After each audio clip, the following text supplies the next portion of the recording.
حضرات محترم، آج میں آپ کے سامنے شبان المعظم کی فضیلت کے بارے میں کچھ عرض کروں گا اور شب برات کے متعلق۔ شبان المعظم کا سارا مہینہ میرے آقا کریم علیہ الصلوۃ والسلام کو بہت پیارا تھا کہ حضور نے یہ ارشاد فرمایا کہ یہ میرا مہینہ ہے، شبان شہری و رمضان شہر اللہ،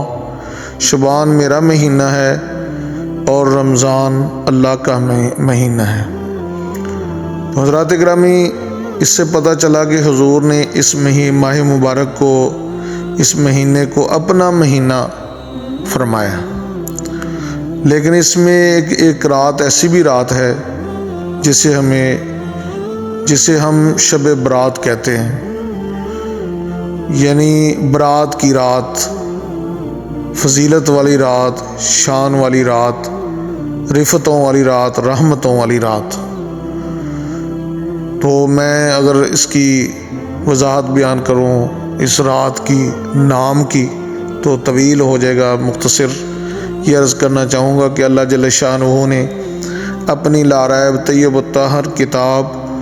قرآن مجید فرقان حمید میں ارشاد فرمایا فیہا یفرق کل امر حکیم، اس میں بانٹ دیا جاتا ہے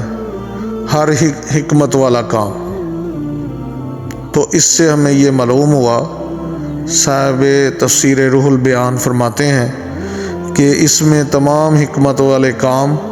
اللہ جل شانہ اپنے فرشتوں کو سپرد فرما دیتا ہے، لسٹیں تیار ہو جاتی ہیں، پورے سال کے اندر جو کچھ ہونا ہوتا ہے، جو پیدا ہونا ہوتا ہے، اس کا بھی نام درج کر دیا جاتا ہے، جس نے اس دنیا سے چلے جانا ہے اس کا بھی نام درج کر دیا جاتا ہے، لسٹیں تیار ہو جاتی ہیں، کس کو کتنا رزق دینا ہے، کس کو اولاد دینی ہے، کس کو مصیبتوں سے آزاد کرنا ہے، مصیبتوں سے محفوظ رکھنا ہے، کس کی پریشانیاں دور ہونی ہیں۔ تو اس حوالے سے یہ بڑی ہی عظمتوں والی، رفتوں والی رات ہے۔ ایک حدیث شریف کے اندر آتا ہے کہ میرے آقا کریم علیہ الصلوۃ والسلام نے ارشاد فرمایا کہ اس رات کو اللہ جل شانہ رحمت کے 300 دروازے کھول دیتا ہے، امت محمدی پر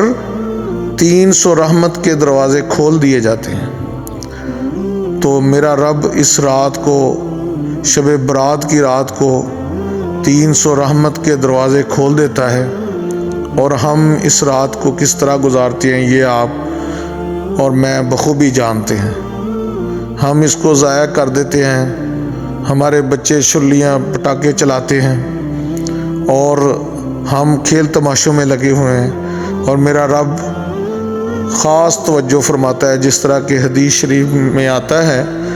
کہ ایک رات ام المومنین ام عائشہ صدیقہ رضی اللہ تعالیٰ عنہ فرماتی ہیں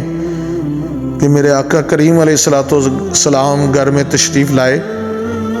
اور تھوڑی دیر توقف فرمانے کے بعد حضور علیہ الصلوۃ والسلام مصلے کے اوپر کھڑے ہو گئے اور آپ نے طویل سجدہ کیا، نوافل ادا کیے، سجدے میں جا کر اتنا طویل سجدہ کیا کہ آپ فرماتی ہیں مجھے گمان ہونے لگا کہ شاید حضور علیہ الصلوۃ والسلام کی روح مبارک جو ہے وہ قفس انصری سے پرواز کر گئی ہے۔ تو آپ فرماتی ہیں میں تادیر انتظار کرتی رہی، تو پھر آخر میں نے حضور علیہ الصلوۃ والسلام کے پاؤں مبارک کے انگوٹھے کو میں نے پکڑ کے ہلایا، تو حضور علیہ الصلوۃ والسلام نے جنبش فرمائی۔ حضور نے باقی نماز پوری کرنے کے بعد، مکمل کرنے کے بعد پوچھا عائشہ کیا بات ہے؟ تو میں نے عرض کی یا رسول اللہ صلی اللہ علیہ وسلم، میں نے گمان کیا تھا کہ شاید آپ کی روح جو ہے پرواز کر گئی ہے، آپ بالکل ساکن تھے اور اتنی دیر ہو گئی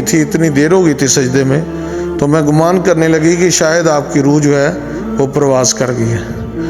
تو میرے آقا کریم علیہ الصلوۃ والسلام نے فرمایا عائشہ تجھے پتہ نہیں آج کون سی رات ہے؟ آج وہ رات ہے کہ میرا رب اس رات کو خاص توجہ فرماتا ہے، اور جو انسان بخشش مانگتا ہے میرا رب اس کو بخش دیتا ہے، اور جب اللہ تبارک و تعالیٰ کی رحمت کا طلبگار ہوتا ہے میرا رب اس کے لیے رحمت کے دروازے کھول دیتا ہے اور اس کو اپنی رحمت سے مالا مال فرماتا ہے۔ تو حضرات گرامی، یہ حدیثوں کے مفہوم سے پتہ چلا کہ یہ بڑی فضیلت والی رات ہے، اس رات کو ضائع نہیں کرنا چاہیے، تسبیح و تحلیل کے اندر، ذکر و اذکار کے اندر اس رات کو گزارنا چاہیے، تلاوت قرآن مجید کرتے ہوئے، اپنے گناہوں کی معافی مانگتے ہوئے،